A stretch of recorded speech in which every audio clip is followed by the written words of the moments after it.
Hello students, welcome to our YouTube channel blue ocean concept. हम लोग ने कुछ देर पहले, अगर आप लोग वो वीडियो नहीं देखा है तो इसके पहले वो आपको डिस्क्रिप्शन में लिंक मिल जाएगा।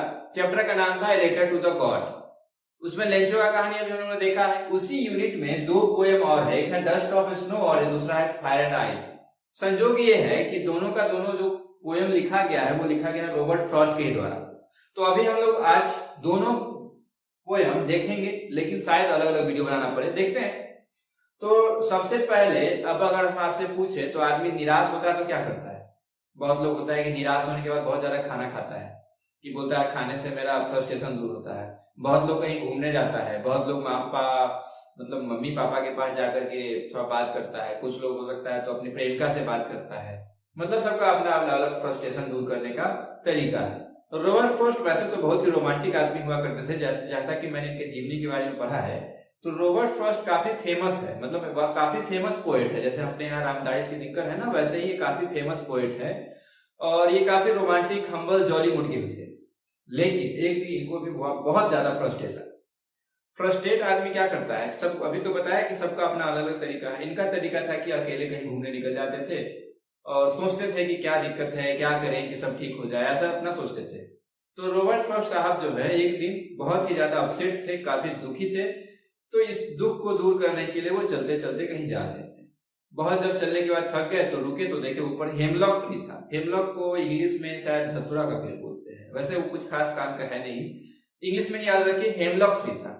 हेमलॉक ट्री के आसपास जाके ये रुके और सोच विचार कर रहे थे कि जिंदगी में अब आगे क्या होगा। अब तो सब रास्ता बंद हो गया, मतलब ऐसे ही इधर उधर देखे, जैसा कि हम देख रहे थे ना ऊपर नीचे, वैसे ही वो भी बेचारे सोच रहे हो। लेकिन उसी समय, अब कहानी तो कुछ तो हुआ होगा, एक्चुअली कहानी नहीं पोएम है, तो पोएम है तो कुछ तो हुआ होगा। तो एक काव काव करने वाला प्राणी होता है जिसका नाम है कौवा, इंग्लिश में बोलते हैं क्रो। तो काव काव करने वाला कौवा उधर से आया, किधर किधर से गया, उधर इधर कुछ नहीं है, मतलब आया। आने के बाद क्या हुआ, वो हेमलॉक ट्री पे बैठा। और उस समय एक्चुअली क्योंकि ये फॉरेन कंट्री का कहानी है तो आपको पता ही होगा कि लगभग सारा विदेश, यानी कि एशियन कंट्री को छोड़ के जितने भी यूरोपियन कंट्री है, सब जगह स्नोफॉल कॉमन है। तो इस पोएम के हिसाब से स्नोफॉल पहले से हो रखा था।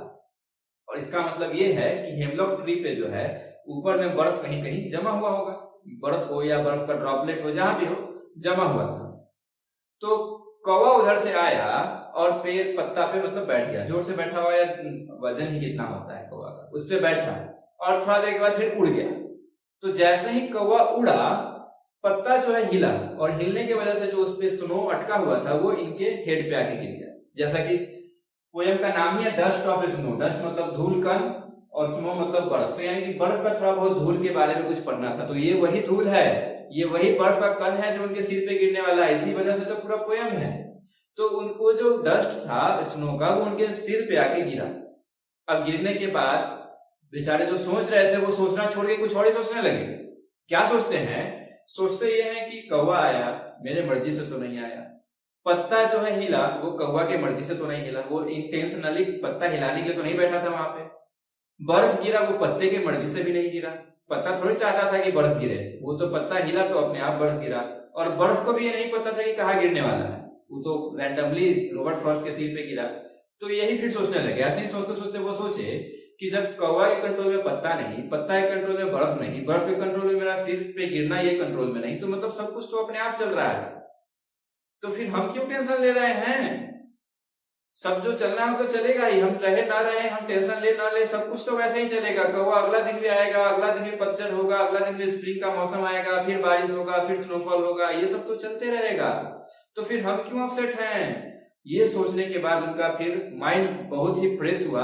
और ये सब सोचते सोचते फिर बेचारे जो काफी निराश हो गए थे, अब बहुत ही खुश नहीं हुए, लेकिन नॉर्मल हो गए, सोच करके कि अब आगे भी जिंदगी है, हमको जीना है, अच्छे से जीना है, सब कुछ ठीक है, कोई दिक्कत नहीं है। बस जैसे बर्फ अपने आप गिरा नहीं, उसके ना चाहते हुए मेरे सिर पे गिरा, फिर वैसे ही लाइफ में भी बहुत कुछ ऐसा होता है जो चाहते नहीं है लेकिन फिर भी हो जाता है ना, तो उसको छोड़ देना है पीछे, या उसके बारे में सोचना नहीं है, आगे चलना है। ये रॉबर्ट फ्रॉस्ट का छोटा सा पोएम है, लेकिन काफी सीख देने वाला है। आपके लाइफ में भी अगर ऐसा होता है कि ऐसा कभी हुआ कि आपके माइंड पे बहुत ज्यादा असर पड़ रहा है, कुछ ज्यादा बुरा काम हो गया है, आप बहुत ही दुखी हैं, तो आपको बस यही सोचना है कि बाकी सब खुश है, हम दूसरे को खुश रख सकते हैं, दूसरे को खुशी में अपना खुशी खो सकते हैं, ऐसे ही खुश रहेंगे। खुश रहना ही सबसे इंपॉर्टेंट है। तो रॉबर्ट फ्रॉस्ट का ये छोटा सा पोएम यहीं पे खत्म होता है। मिलते हैं हम लोग अगले वीडियो में।